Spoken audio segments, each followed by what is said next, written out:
Round 3, Hartford, Connecticut. Pokemon trading card game. Regional championships. Kirk, Dube, Snacks, Dubé, John, Calchexis, Kettler on the 1s and 2s. We've got a heck of a matchup for you. Toronto fan favorite and walking highlight reel of that tournament, Simon Trottier-Lacasse, French-Canadian, Montreal, Quebec, Canada. He's back at it with his Mew box shenanigans, facing against James J-Mex Weaver, misspelling on the deck list. Glad we clarified that one. We'd call him J-Mex the whole round. But he's bringing some interesting heat to the table as well. We've kind of been exposed to the Mew box. Talk to us a little bit about what James has got going on. I would love to. I mean, our friend James J-Mex Weaver here has a Solgaleo GX box going on where the idea is to be able to get multiple Pokemon energized into play. Let's go down the list here because it is, in addition to being a fire matchup, this is a fire list here where, of course, we've got the core Solgaleo GX to keep everything together, keep it going, but we also have a small line of Alolan Ninetales GX being able to search your deck for item cards, put them into your hand, set up those stage 2 Pokemon with ease. Alolan Vulpix is his starter to be able to get a normally prohibitive setup going. He also runs several one-copy inclusions of cards. We see the copy of Celesteela promo card, but we've seen it reprinted from previous versions with its Moonraker attack, where with the right number of prize cards in play, that cost is virtually nothing. So 160 damage, James gets to be James Bond with his Moonraker attack. We also, in addition to that, have a single copy of Duskmane Necrozma, the promo version, not the GX copy, but being able to deal damage, provide itself as a really strong non-GX attacker. And on top of that, we have multiple versions of Solgaleo GX being run. So we have lots of options from James's list. When you go down the trainer line, it's actually really straightforward. Lots of nest balls, rare candies, tons of 4-ofs. I like that approach. I like the way that it's set up because it's just good old-fashioned consistency, and it has lots of synergy, lots of solid comboing with Alolan Ninetales and its ability being able to get those items. Tell you what, the players look almost ready to go. Get a pen, get a pad of paper, write some of these Pokemon cards down, and then go hit fullgripgames.com. LGN 10% off Pokemon singles, because after these decks play out, you're definitely going to want to pick up some of those cards. Let's go down to the action. It looks like STL on the left leading. I believe that is Girafarig. Yes, sir. If my eyes do not deceive me. They don't deceive you. Being able to put Pokemon from the discard pile into the lost zone, permanently removed from the game.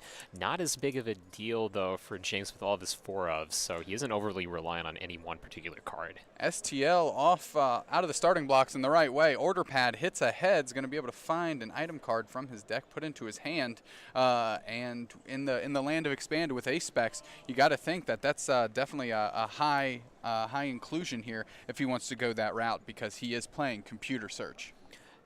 Yeah, that's right. We haven't seen a whole lot change from his list all the way back in Toronto. We've seen lots of evolutions in the metagame from that point, from Night March to Garbodor to eventually Zorg winning and regaining control of the metagame. But Simone's list has stayed mostly consistent from where it started all those tournaments ago back in Toronto. Although with the options, he still has lots of ways to be able to pull out wins in a variety of circumstances. But with this Solgaleo, with its really high HP, I'm a little skeptical that he can do it. It's going to be an uphill climb. You know, it does focus on a lot of psychic attacker. Obviously, Solgaleo does resist psychic attacks, so he's going to have to go a little bit higher, a little bit over the top to make that happen.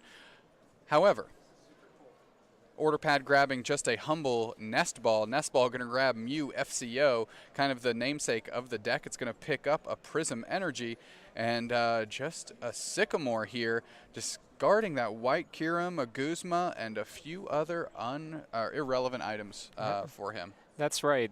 It seems like the counts might become relevant later on in the game, but in terms of being just super clutch, I really don't see it yet, where like one copy of Guzma, yeah, if you're really digging for that Guzma at the end of the game, it makes a big difference, but not really hurting Simone too much. And in addition to that, we already have a pretty set up start for Simone. He doesn't really need that much, just a Mew ready to go.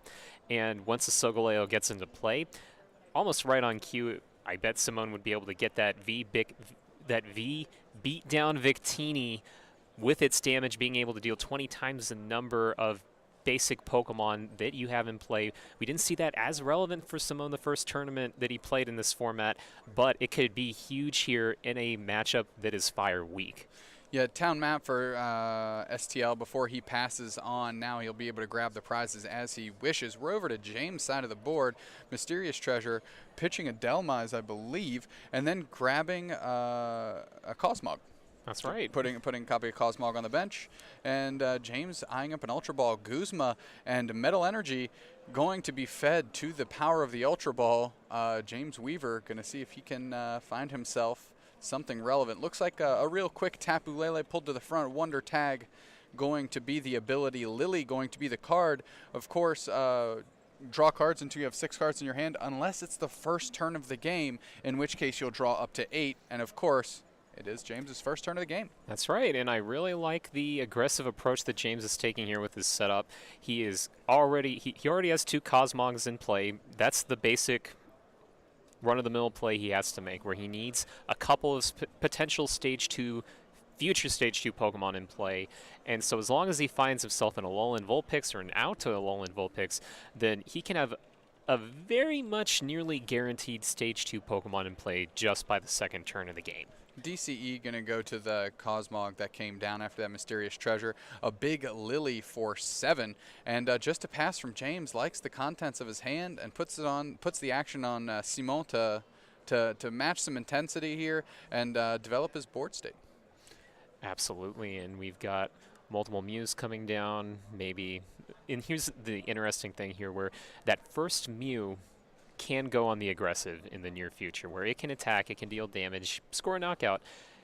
That second Mew might not ultimately be as relevant depending on how the game plays out, but at the very least, no matter what happens, even with that psychic resistance on Solgaleo, it's still free retreat. Yep, Mew, FCO coming down. Sudowoodo going to be its dancing partner, sitting that down on the bench next to it. Computer Search going to pitch Field Blower, Rescue Stretcher. Simon gets any card out of his deck of his choosing. Going to take a quick look at the hand. That looks like a Prism Energy and a Versus Seeker, which leads me to believe we might be seeing a supporter here. Simon only knows. I believe that was a Sableye with the Junk Hunt attack that we got put through the paces with last round. Yeah, although I don't think we'll get put with nearly the same paces here. It's more of just a single copy inclusion in Simone's list, giving him additional options, giving him new ways to be able to pull out wins, replenish his resources, so some of those cards he discarded get to be relevant again. And cute play going on here with that attachment to the Prism to the Giraffe Rig is that he might be able to whittle down some resources from James in this game, where even though James's list is about energy acceleration, remember with that Turbo Strike attack, being able to get basic energy from the discard and attach it to benched Pokemon, by getting rid of those and putting them into the Lost Zone, Giraffe Rig saying, hey, I don't want to see those, I don't want to deal with them, he actually finds a way to put James in an awkward position, be over-reliant on the little energy that he does have. Simon, as I mentioned, with the Computer Search, going to grab Sableye, Versus Seeker using Professor Sycamore that I had kind of forgotten about when I mentioned you might be grabbing a supporter with the Computer Search. But just a clean Sycamore after that Prism Energy goes on the Giraffe Rig, as you mentioned, might be able to stifle some of James's resources. Dimension Valley, hard retreat into Oricorio. Oh, I and love now this. we can attack the Oricorio because of Dimension Valley. That's right, because of Dimension Valley and because it's in play, that stadium is there, letting him be able to hit for a clean 60 with that Oricorio if he so wishes with that Revelation Dance attack. And that looks like definitely looks like our 60 damage. A little bit of confusion. James, not too excited to see that, goes, yeah, what does that do? Supernatural Dance, I don't have any Pokemon in my discard. And Simon goes, no, we're gonna go ahead and mention that second one. Yep. The little bit more rarely used attack. Of course, lots of finger pointing right here, but not at each other, just trying to figure out what's going on with the cards. But, yep, it's a clean knockout on that Cosmog. Rare Candy off the top. Solgaleo might be coming down to work. Simon draws first blood, as we mentioned before, not necessarily the stylings of his deck to take the first knockout, but if you're just going to feed him one, he'll take it. Yeah, might as well be a Cosmog, which is essential to the deck. Although there's a little bit of hesitance, but we do have that Solgaleo come down. And let's see. That is a good-looking Solgaleo GX. Almost a little too good looking for my taste, but I think that is the hyper rare OG Solgaleo. So our original Solgaleo all the way from Sun and Moon. And that's the thing about what James's list has, is he has multiple Solgaleo GX. So he has the Turbo Strike Solgaleo being able to excel his setup and excel his Pokemon. But at the same time, you know, Solgaleo, original Solgaleo from Sun and Moon is equally good at being able to do the same thing. Cynthia for James. Shuffles in his hand, gets 6 more. Nest Ball, gonna help him develop his bench a little bit. Simon has a whole litany of friends on his bench that he brought to the party. James, after that Cosmog got knocked out, with a few less buddies. So let's see what the Nest Ball finds and what direction James wants to push this game in. Oh yeah, and I like James's overall approach this game up to this turn. I like that he went for the aggressive Lily. It's just a little bit of bad luck that he didn't hit additional outs to Pokemon, because with 4 copies of Nest Ball and 3 copies of Alolan Vulpix, he really should have been able to hit one of those and get that into play, but unfortunately just didn't draw the right cards. Cosmog coming down. Metal Energy. DCE. That is, of course, I believe, the Soul Burst GX of Solgaleo GX being used here. GX attack. And let's see where all these energies go. Metal on the active Solgaleo GX. DCE on Tapu Lele. Metal on Cosmog. And Fairy finds its home on Tapu Lele as well. Well, James has a bunch of attackers set up, that's for sure. Yeah, although there's a little bit of vulnerability here, because as long as James doesn't have Solgaleo GX promo Sun and Moon 104 in play, and I know that's a mouthful, but the point is, its ability shuts off weakness, so his Pokemon in play don't have weakness as long as he gets that Solgaleo onto the board. But at the same time, I think he'll be able to get that within the next turn or two, and he's effectively weaponized that Tapu Lele, which is a great spot to be in. But he's also opened himself up a little bit to that Cosmog being another free prize on the bench if Simone has, say, like a Guzma, which it might be happening right on cue. Counter Energy going to go to Sudowoodo. Guzma off that Versus Seeker, as you mentioned. And that other Cosmog might not be long for this world, especially with Oricorio doing a big flourish up front. Take another knockout. Yeah, picking away at those resources, saying, hey, you know what, you used your GX attack to get these energy into play, among others. I'm going to go ahead and at least get this knockout. Avoid your main Solgaleo GX from getting into play. Maybe I'm being a little loose with my words here, since there are 2 copies of each Solgaleo GX in the core of the deck. So they're both kind of the main. But point is, not going to have that additional energy excel with damage, not going to have that fire weakness protection of the ability. Supernatural Dance again, taking the knockout, sending that Cosmog to the discard. Simone taking teammates, predicting that he might come up and James get a knockout. James promotes Tapu Lele, attaches a DCE. That is a Tapu Lele ready to smack in for some heavy energy drive-based damage.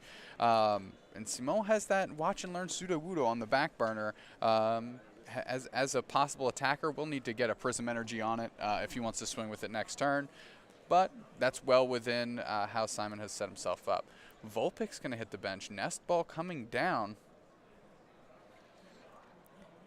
A couple turns too late, but now that multiple Vulpix are in play, that's an efficient attacking option for James, because with the ability to deal 70 to the active and 30 to the bench, doesn't quite give him the instant gratification that he wants, but within 2 turns, he can get 2 knockouts and get several energy off the board all at once.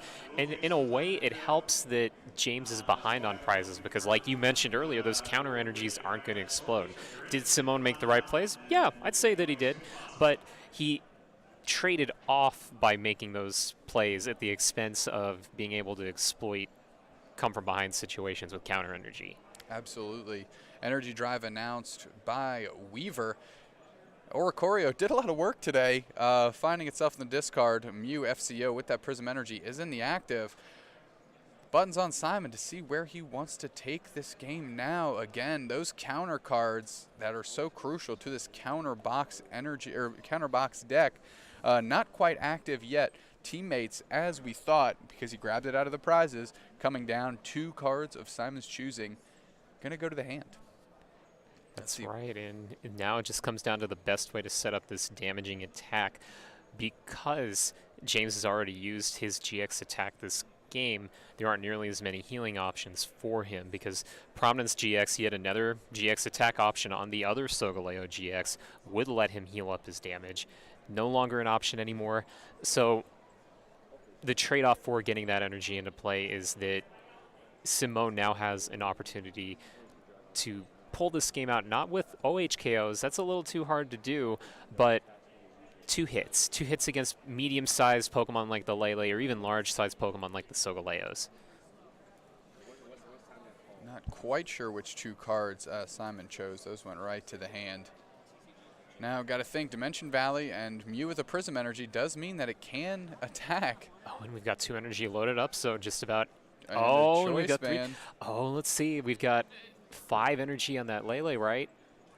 In order to get that knockout last turn, so that was 100. Stretcher, White Curum comes to the bench. Oh my gosh, he has multiple choices here. I think with Watch and Learn, he could score the knockout, just a clean knockout. With White Curum, he might be able to...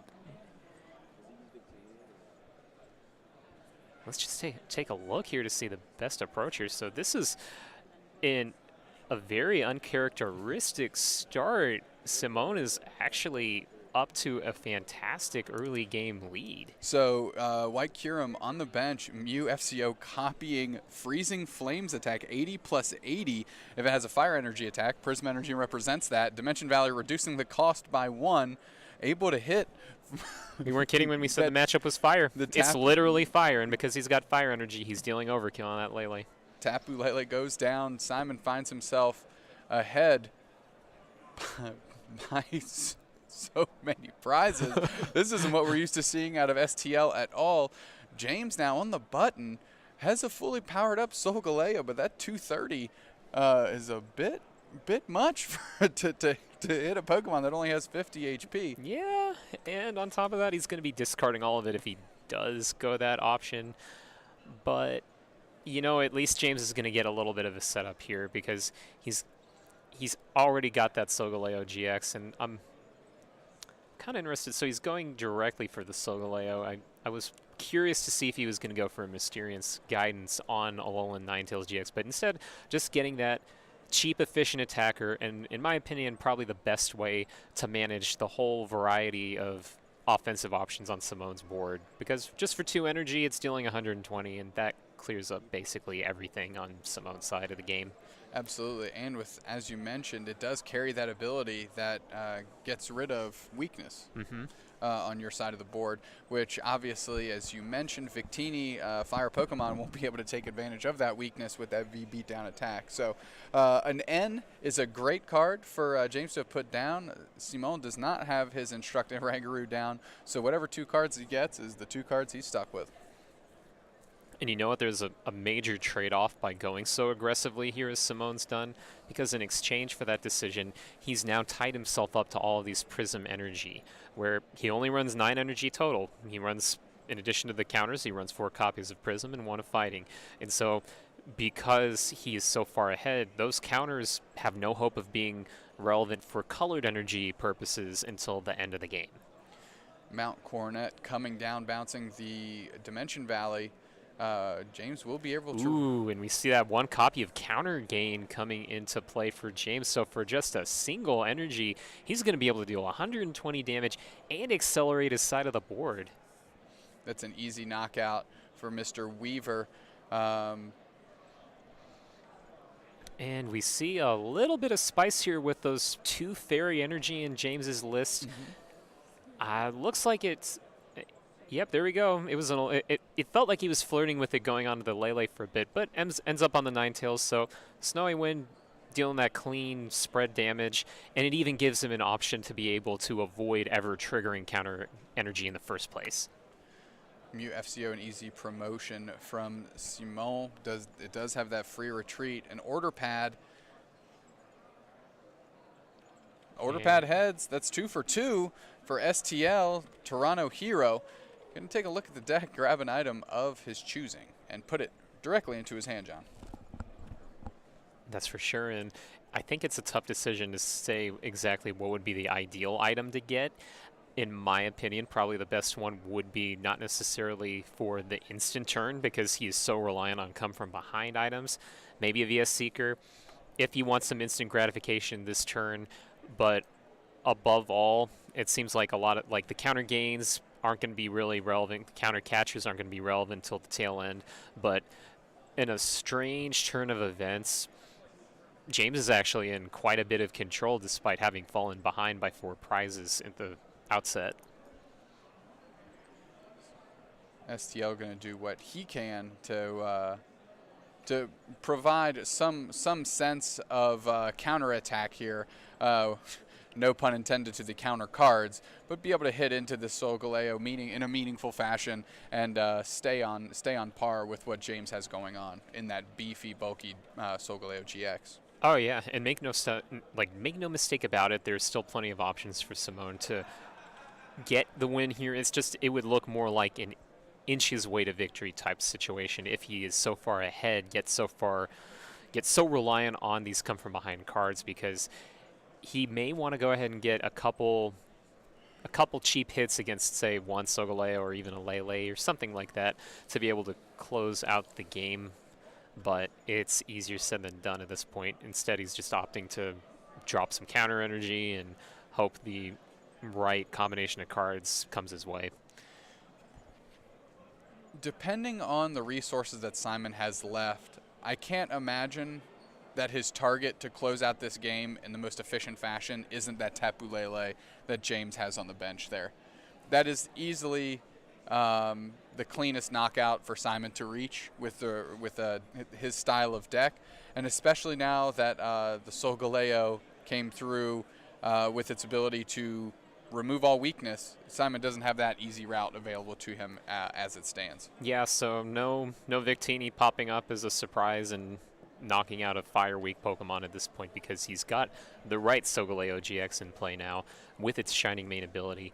And James, with the option to deal damage to the bench, as we talked about earlier, is at a crossroads where he could either start that now and maybe set up something later, or he could score one knockout now, then attempt a 1-2 punch with that Snowy Wind, where he could knock out the Sableye, bring up something else, assuming that whatever would come up from Simone's side is low HP, could knock out that Pokemon, deal some damage to something on the bench, and then eventually get 2 knockouts at the same turn in order to be able to avoid counter energy winning the game. But Simone's option, in contrast, is to rely on those high HP Pokemon. We see James used Ultra Ball pitching a Nest Ball, and I believe it was a Choice Band, grabbing Ninetales GX, his other copy of it, evolving, using Mysterious Guidance to grab, I believe it was a Rescue Stretcher, and going ahead and using that right away. Exactly. And you know what? I think something just dawned on me looking at James's list. I am looking through it, and it looks like... Wait a second. Kirk, take a look. I think this list is almost entirely, except maybe like one card, standard legal. So no VS Seeker. We've got a thick count of Guzma. We've got a thick supporter count, lots of items. But, I mean, unless... I don't think I see anything rotated in here. Our man, James JMX Weaver. I can't believe we hadn't noticed this before. He's not even playing an ace-spec. He's not playing an ace-spec. He's got a standard legal deck right now. Let's go. And let's go, man. Let's go, because I'm excited to see how this goes. I mean, he's handling expanded pretty well. Taking a knockout on the Sableye with Celesteela. And a Mew FCO coming into the act. Simone has to be wondering what is going on that side of the board. Take a look.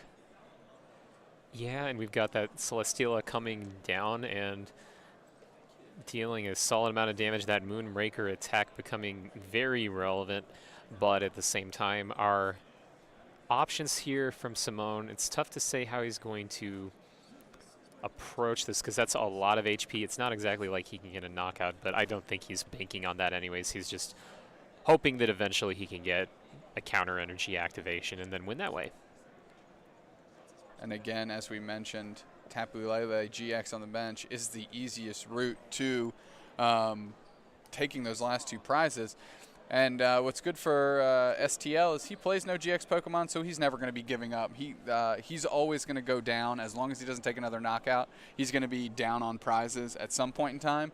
And that's when the play onto the Lele, I think, needs to happen. Yeah, and that's been sitting there for a while as a target, but I think that James has a fully matured board here, and he's even threatening a little bit with that Celesteela as a full-fledged attacker later on. But as we were talking about earlier, so that Lele actually becoming an aggro optioner, though it looks like he might be flirting with a correction of the play, because I think he was trying to switch it out with Solgaleo GX's ability, but instead hard retreats it, so he switches it out with the ability, hard retreats it, and then brings up Ninetales GX, Alolan Ninetales GX. I want to spin back to that Celesteela promo, that Moonraker attack. Of course, it does have that incredibly high energy cost of 5. However, since the total number of prizes left was 6, he gets to hit that 160 for a single metal energy. Exactly. Yeah, and we've got the knockout here, so we're tied on prizes.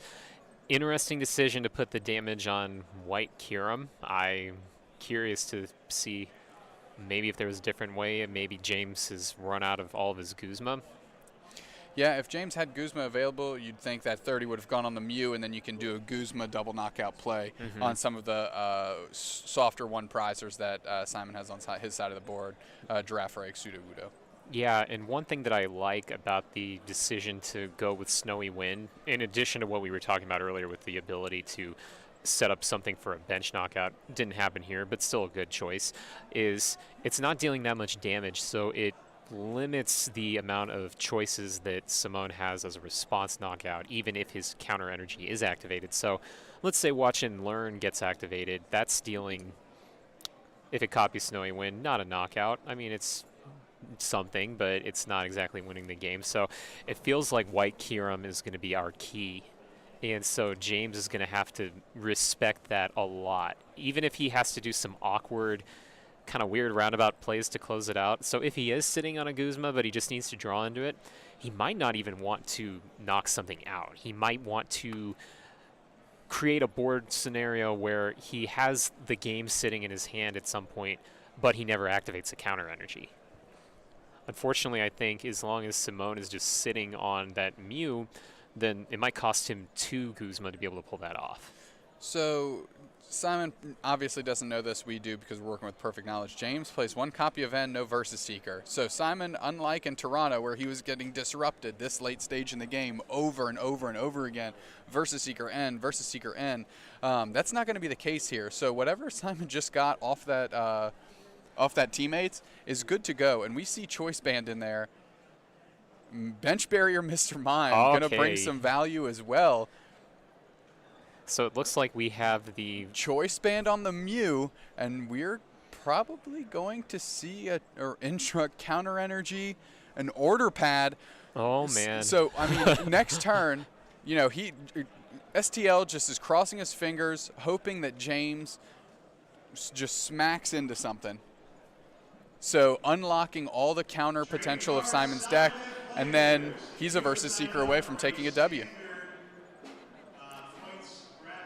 Yeah, that's right, and it's such an awkward position here. Like beyond, like it's almost kind of cringeworthy in a way where it's like, of course they're working within perfect knowledge. Although I'm excited to see what the second game will be like in this series once Simone learns a couple of the interesting details about James's list. I mean, maybe at this point he would know something is up since he hasn't seen a single VS Seeker hit the board, but to not see an ace spec is even more surprising. I mean, I don't think that Simone will have reason to know one way or the other about that until the end of the match. And then James can be like, ha, I brought my standard deck into the tournament and I'm 2-0. So Simon retreating into the Bench Barrier Mr. Mime. which is a great Oh. setup. Yeah, and I love the fact that it went down on the board in the first place because it starved James of his best play, which was that bench damage. Not going to even happen. Wasn't even a factor in James's decision earlier. But now Simone is going to activate all of those counter energy. So if he is sitting on the game, he could go for just what you were talking about earlier Order with that pad Tapu heads. Lele. Oh, Order man, pad this is heads a for Versus Seeker. huge, Heads huge here. heads. That's a Versus Seeker Guzma game. Oh! 3 out of 3, man. All right, 3 out of 3. Order pad, too good. Counter catcher, even that better. works too. That works too. Pull up that Tapu Lele. We're going to go ahead and use that freezing flame attack. We're going to take a knockout And from he does left it field again. on Tapu Lele. Oh, my STL goodness. making everybody at home sweat. But I think he's got to dot all of his I's and cross his T's here because He's using Giratina to bring it up, to put a damage on there.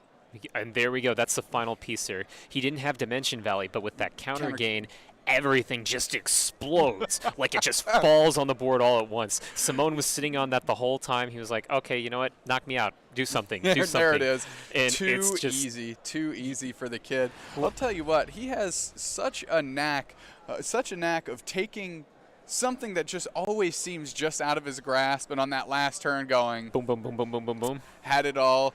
Cards come crashing down, and James finds himself down a game after kind of storming back after he was down 4 prizes.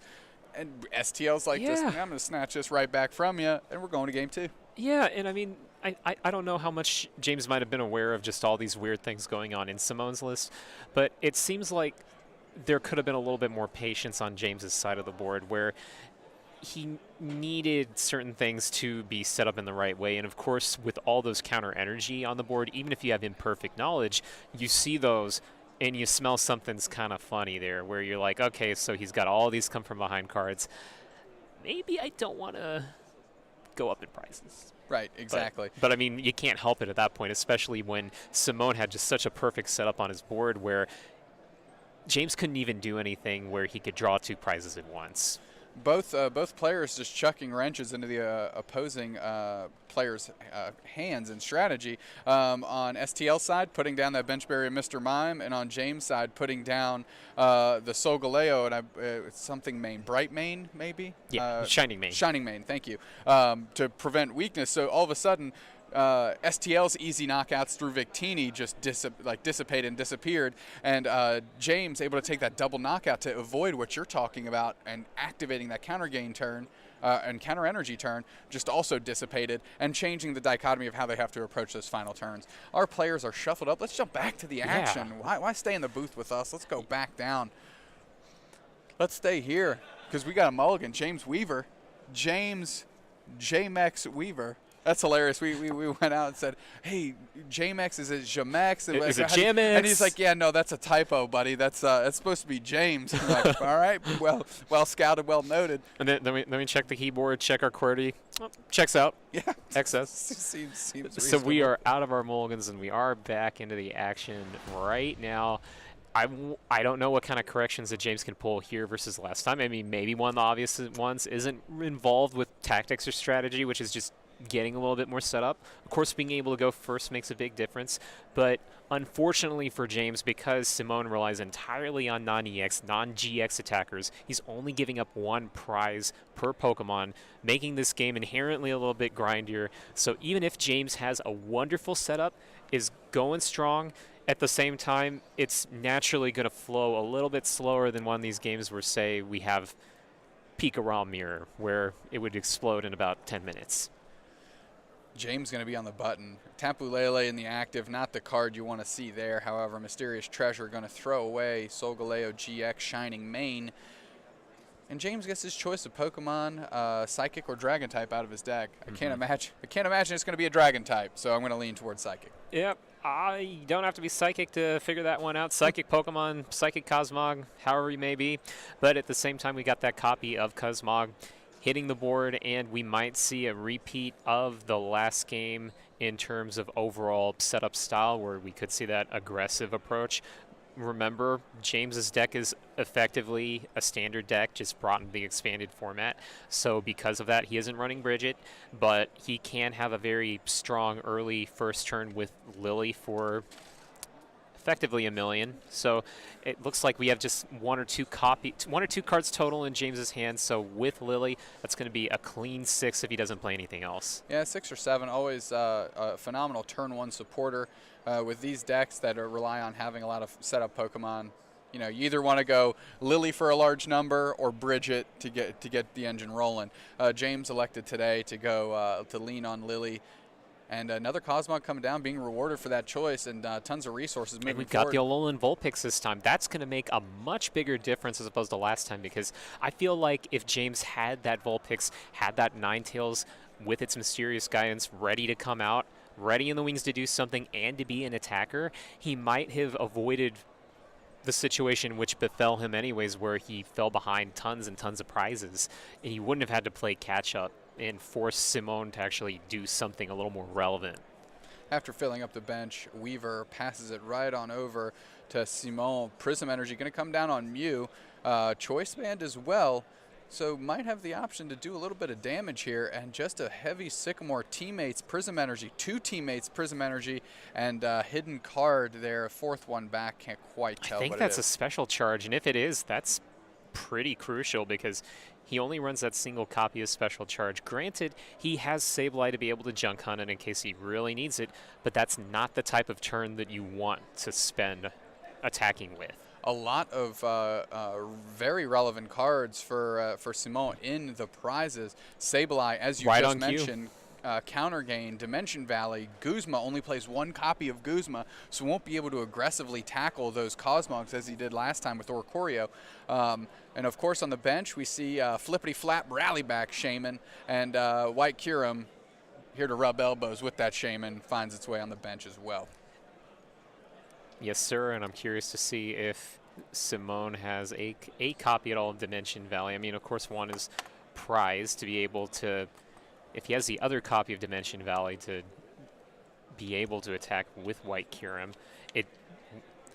But now it doesn't look like we have any action going on just yet. An interesting spot that Simone put himself in, putting that Prism Energy and the Choice Band on that Mew. DCE on a Tapu Lele would have been an easy energy drive knockout for James. So Simone runs the risk, attaches those cards, Sycamores draws up, and just has to retreat into the Shaman and cross his fingers that his Mew is long for this world. Yeah, and with all this double colorless energy on James's side, in James's list, that's actually a decent chance that he will be able to score a knockout this turn, although that might require a lot. That might demand James to play too many cards that he's not quite ready to do. Instead, he could opt for a little bit more of a setup approach. He's already got that Solgaleo GX in play. It's main, flowing, beautiful, wonderful, shining, preventing any type of fire damage dealt to it. But, you know, last game, Simone showed that he didn't exactly need that to pull off a win. Rescue Stretcher did, in fact, pull back the Solgaleo with Shining Main ability. James already had the Rare Candy in hand. Using the Rare Candy to evolve into the Solgaleo. Mount Coronet comes down, and now a Cynthia after the Choice Band is snatched up by the Vulpix. And a pretty good turn here for James. Going to get to see 6 more cards and keep this engine rolling. And Mount Coronet, even if he has to hard retreat with one of his metal energies, he can buy that back this turn. Oh, yeah, for sure. And so really it comes down to if he has either a second Solgaleo GX or an Alolan Ninetales GX, then his start is virtually perfected. And that, my friends, I think that would really make this the best possible turn for him, but doesn't hit it. Metal Energy on Solgaleo, and just a pass. Simon now kind of has an odd Shaman in the active. However, at least a Prism Energy will allow him to flippity flap if his hand gets a little too crippled by maybe missed order pads. Can't have them all, kid. He's 3 for 4. He's still batting over 50%. And that 50%'s going down a bit to 60. Couple tails in a row. Although it seems like there's a little bit of a pause about something. I don't know if it's related to the order pad, but. We had 2 rolls there. I don't think James is too upset with those results. No. Order pads in the discard, which means we press on here in round 3, game 2, Hartford Connecticut Regional Championships. And of course, we see James eyeing that Mr. Mime a little bit, opting not to bench it, so it's going to stay in the hand for now. I think what Simone is looking to do here is, oh, okay, it looks like he's just dumping the Mr. Mime. Throws the Mr. Mime away. He does play 2 copies of Rescue Stretcher, so it's not completely railed out for now. However, Simon says, I don't need to be filling up my bench with Mr. Mime. I need to be filling my bench up with cards with more inherent value in what I'm trying to do in this moment. Battle Compressor going to thing that deck out even further. Get rid of maybe a Giratina or something along those lines. That, get a little bit of damage on the board. Put a little bit of pressure without actually attacking and dealing damage with your attack. Might as well just sprinkle some damage on when you can. You know, worth noting, Freezing Flame does do 160 with that fire energy attached bonus, 80 plus 80.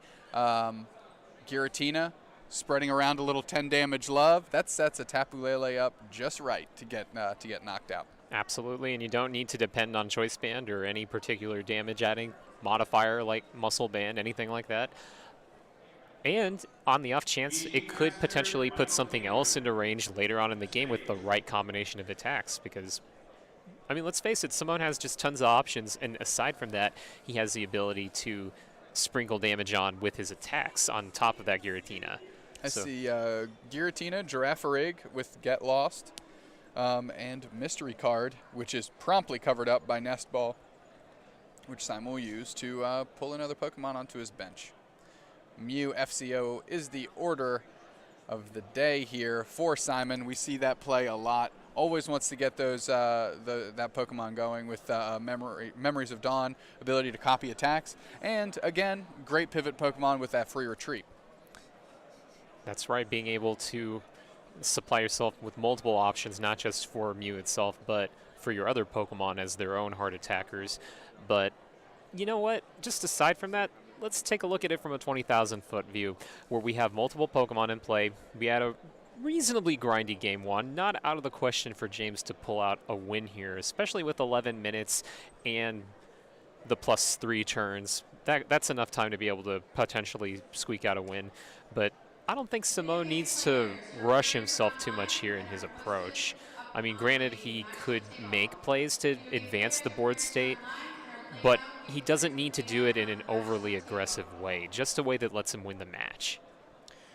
Hard retreat after earlier in the turn attaching that fighting energy into We got that flippity flap you were talking about. And copying flippity flap with the Prism energy.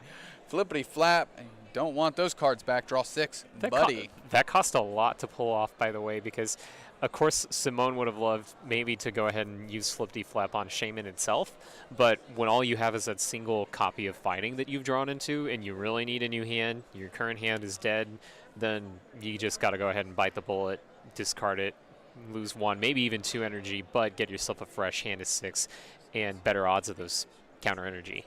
Yeah, you know, an easy DCE attachment to that active Tapu Lele is going to be able to knock out this Mew. However, James taking the first knockout, as we've said before, for STL is not that bad of news because all those counter energies and counter gains and counter catchers all get activated, and his deck is built to leverage that. So after a resolved flippity flap, we're over to Mr. Weaver's turn. He's going to be eyeing down. He's got a rare candy and a Solgaleo. So he can put that on the board. The only question is if he wants to commit himself to 2 of the same option or if he wants a different Solgaleo GX to maybe go ahead and approach this from a different perspective. Although, personally, I see a lot more value in the energy-efficient Solgaleo GXs right now as opposed to the maybe clunkier Solgaleo, even though it has Soul Burst GX to dump a whole bunch of energy all over the board. That's just 1 GX attack per game, and it's not quite as effective in handling all these smaller but non-GX attackers the way that a 2 energy 120 hit does. Yep, and even that 2 energy, it storms back basic energy, from the discard onto a benched Pokemon. However, James does go with the Ultra Road Solgaleo GX rather than another copy of the Shining Mane Solgaleo GX. Yeah, and there's an advantage to going that route too, because by getting Ultra Road Solgaleo GX into play, you can use Ultra Road to be able to switch out for free. And in addition to that, give yourself more options, make your Guzma choices a little bit easier, and if you need to maybe readjust depending on a card not being drawn off a Cynthia or something like that, then you can.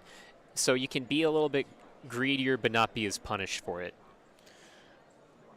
We're going to use the Ultra Road of the Solgaleo that was just evolved to retreat the Tapu Lele, go into an Alolan Vulpix, and use Beacon, and I believe that was Celesteela and Delmise are going to go to the hand.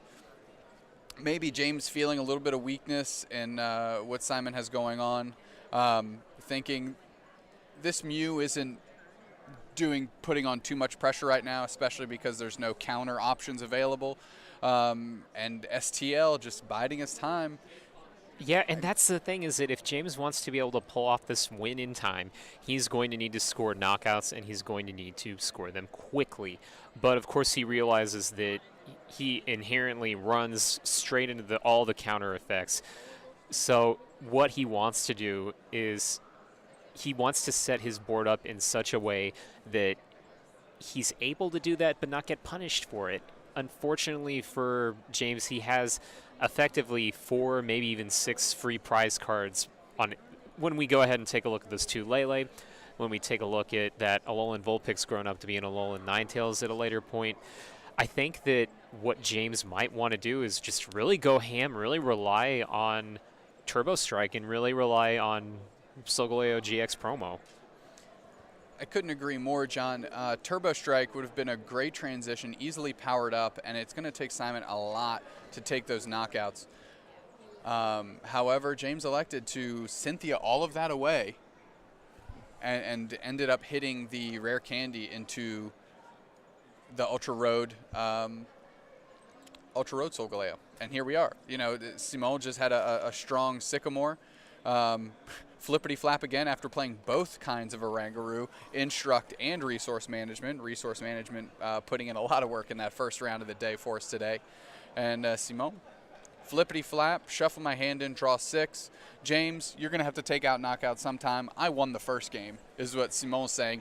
I can do this all day. My deck is built to start, get the gears turning after you start taking knockouts. So if you're refusing to take knockouts, I'm refusing to initiate action because I won the first game. Yeah, and I love that tempo control right there. It's a very brilliant way to go about it because it's totally respectful of the entire spirit of the game. It's respectful of the state of the board, but it's a way to assert dominance in the game state the way that it's set up right now, because he knows he's in the driver's seat. He knows that he won game 1, and it's on James to score basically about a knockout a minute at this rate. Nest Ball, every action taken is time off the clock. Nest Ball throwing, I believe that was another Cosmog onto the bench. Yeah, that's 6 prizes right there now, unless he evolves that Vulpix up to Ninetales at some point. So even if James goes an aggressive tanky approach with Turbo Strike, with Prominence GX healing itself up, at the same time, Simone's sitting on about, well, of course, on those Tapu Lele GXs he could bring up at a moment's notice with his counter gains and Guzma and whatnot, but also with that Cosmog and maybe that Alolan Vulpix too. Ultra Ball, pitch Delmise, pitch Mysterious Treasure. Taking a look, finds Solgaleo. I believe that is another Turbo Strike. Yeah, I think so. I can't say for sure. And just a quick Beacon, but this is not what James wants to be. I would be shocked if this goes back over to Simone after this Beacon resolves. He doesn't draw a card, thin his deck out a little bit more, and just flippity flap. Yeah, and you know what? It's absolutely incredible. I mean, we saw in a fantastic game 1, and of course these 2 decks, these are the 2 among the coolest decks in the whole field right now, and yet what we have, in part because of the way they operate, in part because of the format of best 2 out of 3, 50 minutes, we have a grind, like a grinding halt to the action the way that it is, if that makes any sense, where we have these 2 players who have slowed down, are taking more conservative approaches, but one's being rewarded for it because everything surrounding it, the context of the tournament, it makes more sense than to just go boom, boom, boom, boom, boom, 6 knockouts in a row if you can. Small computer search throws away a couple, I believe it was a Sudowoodo and another Mew. Grabbing a counter energy, playing a counter energy, playing an N. Both players shuffle their hands and their decks draw 6. Oh, and I really like this play right here. Does Simon have? It looks like he does. Did you see? I think Simon did a quick count just to make sure that he wasn't going to end himself into a loss or anything like that. Yeah, I think we're still a bit far off from there, though. I agree. He would have to play cards incorrectly after this end to result in that, because he does have his own resource management he can use this turn. And I think that's just what he's looking to do, because he can get some of those absolutely most crucial cards of his deck back into his deck from his discard pile in exchange for burning more time off the clock and just saying, hey, you know what? I have a sense of the tempo. I have a sense of the context of the tournament. And so I'm going to go ahead and set myself up simultaneously for a legit win in an untimed environment, and at the same time set myself up for win in a timed environment like this one. Resource management is announced. Computer search versus Seeker, and Countercatcher going to be put at the bottom of the deck in any order of his choosing. And there we go, over to James. James drawing for turn. I think I'd like to see a bit more urgency from James here. As you mentioned, he has to initiate the action. We know that. We know Simon won't. And I think he's just reading our minds and trying to do that, although it might be a little too late, because I got to tell you, even with doing everything right and doing everything with the proper pace of play, Simon's turn is probably going to take at least a minute. Got a little promote here, Mu FCO. I honestly think Simon could draw pass, and even just through the natural progression of the game, James still probably wouldn't be able to close this one out, unfortunately, to tie it up here in round 3. Got just a bit over a minute left. Simon was going to be eyeing up a play. Eyeing that Dimension Valley and seeing if that's the right approach for him, or maybe he can just score a cheap knockout on one of these Tapu Leles. I would like to see from him, I mean, we have the perfect knowledge of knowing exactly how much time is left in the round, but I think Simon is feeling pretty much the same way, where as long as he's just advancing things and is knocking stuff out, then he's doing okay, and that looks like just what he's going for. He's got that perfect math like you were talking about with Giratina, with White Kirin being able to hit for a clean 160 plus 10 from earlier, and so he goes up in a couple prizes. Right on cue. Took him only about a minute to pull all that off, but you know what? It looks like Simon is well on his way to being 3-0. Yep. Dimension Valley and Sycamore, I think, is what was grabbed there. I think so, yeah. I did miss the other card. Yeah, I definitely apologize. the Dimension Valley. And Solgaleo comes up, and I know Simon already has, Simon already has the other Countercatcher in his hand. So Simon is good to hang out here for a bit and eye down and another Tapu Lele. And we see that hand from the judge flashing across the screen. We're in turns, friends. And turn 1 is Simon. Yeah, and with the way... turn 0 is James. That's where we start. Yeah. 0, 1, 2, 3. Yeah, although it is turn 1 for Simon, that's correct. But at any rate, it looks like... I think James just wants to go ahead and play out his options. There's mathematically no way that James could win this second game at all. The only possibility, literally the only possibility that would result in a Game 2 win for James is if Simon made a gameplay error that resulted in losing the game, which would require something extreme like shuffling your hand into your deck. And the other point to that, John, is when you're in the limelight and you've never been on stream before, I like being under the camera. I like being in front of the camera. We both do. That's why we're here. And, just your antics, with the facial expressions, the stuff you get to do on stream, it's fun. Regardless of the outcome, you have a pretty good time. So sometimes, even if you're put through the paces, you get a couple more turns, go through them, enjoy the limelight, and take advantage of the opportunity that you have being there. Yeah, go out with a bang and have a good time while doing it. Because really, that's one of the big things about spirit of the game, about sportsmanship, is being able to enjoy yourself when you're playing. We can't stress that while this is an extremely competitive format, there are lots of prizes on the line. There are championship points on the line for Worlds invitations.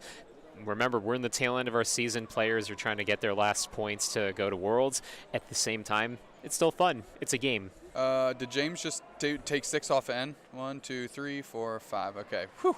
Thought I saw an extra card come down. I was like, James, no, buddy, not this way. Not this way. Yeah, I mean, you can have fun, but you can't have too much fun. You can't have one too many cards fun. Just 5 and you're good. Rare candy into another Solgaleo. That is 3 copies of the big boy on the bench there. And another knockout for James. Going to go down to 4 prize cards. And turn 1 is on Simon Trottier-Lacasse. Was that a computer search off the top? Yeah. Yeah, it was.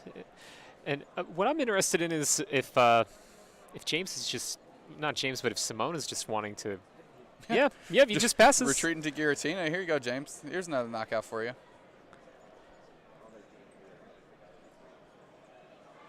And he even brings something out that could take a Turbo Strike. So I like James playing everything down. He's Yeah, like, me you know too. what?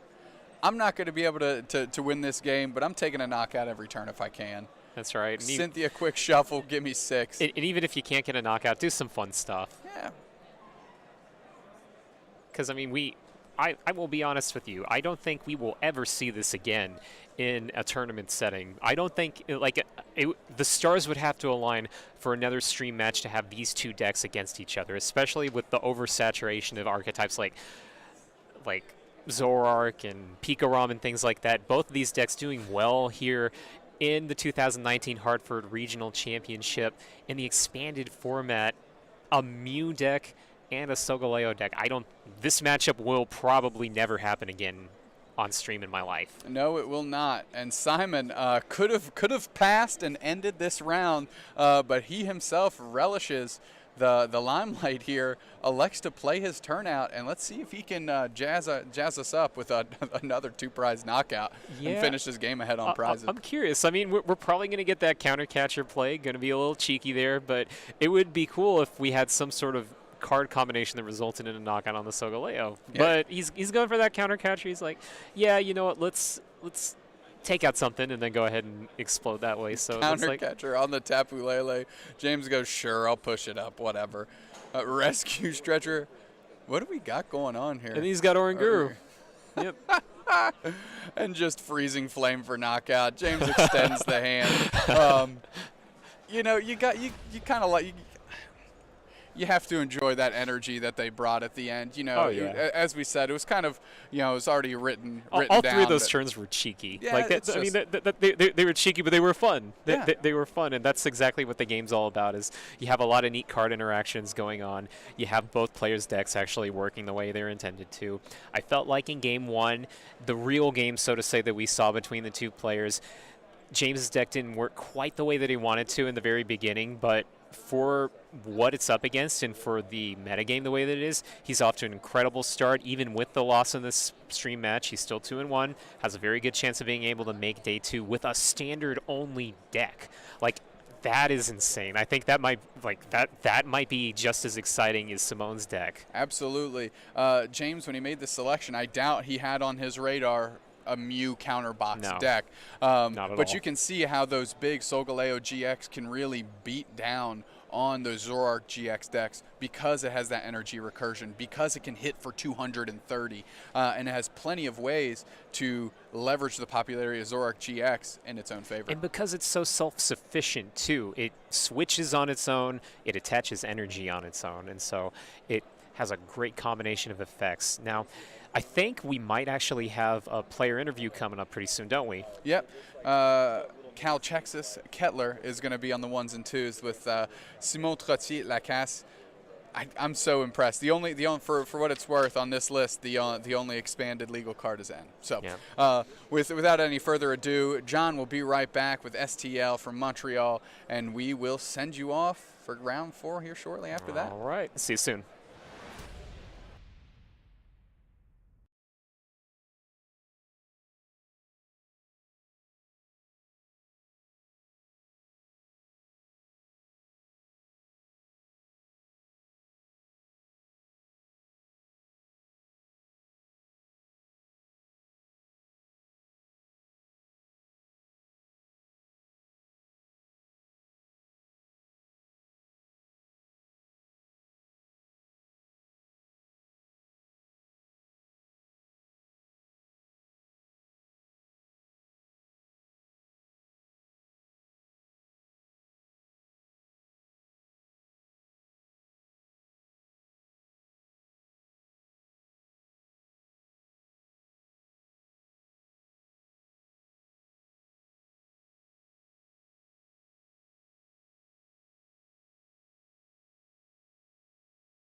Welcome back to the 2019 Pokemon Trading Card Game Regional Championship here in Hartford, Connecticut.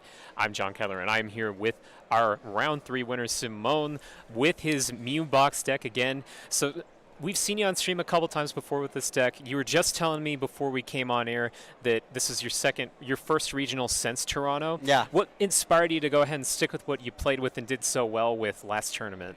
Why not? Perfect. It's pretty the same format. Not the same deck with topping regional before, but same format. So why not? Why not stick with it? Exactly. Don't even need to play Wobbuffet, or why not? Just Yeah. why not? WHY? Yes. Exactly. So one thing I want to get into your mind about was, what were you thinking when you saw a Cosmog on the board?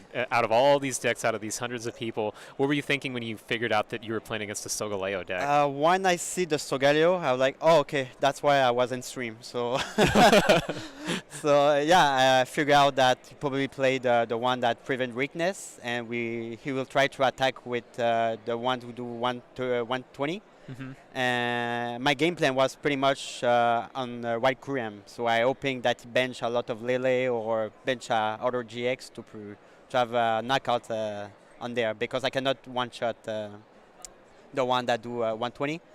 So if he attack with the other one, I can watch him, but I don't think he would do that. So. Yeah, so has anything changed in the format since the last tournament you played in that makes you a little more worried about Mew Box, or do you feel just perfectly fine with it? Maybe some control deck like Zoro Toad or Zoro Control, but I didn't expect as people will play this today. I think more people will try to counter it, like with Picker Room or other decks that are very turbo. So yeah, that's why I played the same deck today. And it seems like you can exploit a lot of those counter decks even more, can't you? Like if more people are playing fighting decks, you have, of course, 2 layers of weakness to use and exploit against that, between Shaman and between the Mews themselves, and between Pseudo-Wudo being a watch and learn counter to Pika Rom. Yeah. So it seems like you still have lots of options. Not a whole lot has changed on your end, even though a lot's changed in the metagame. So I tell you what, 3-0 in the tournament. I'll go ahead and leave it at that, but thanks for talking with me, Simone. Thank you.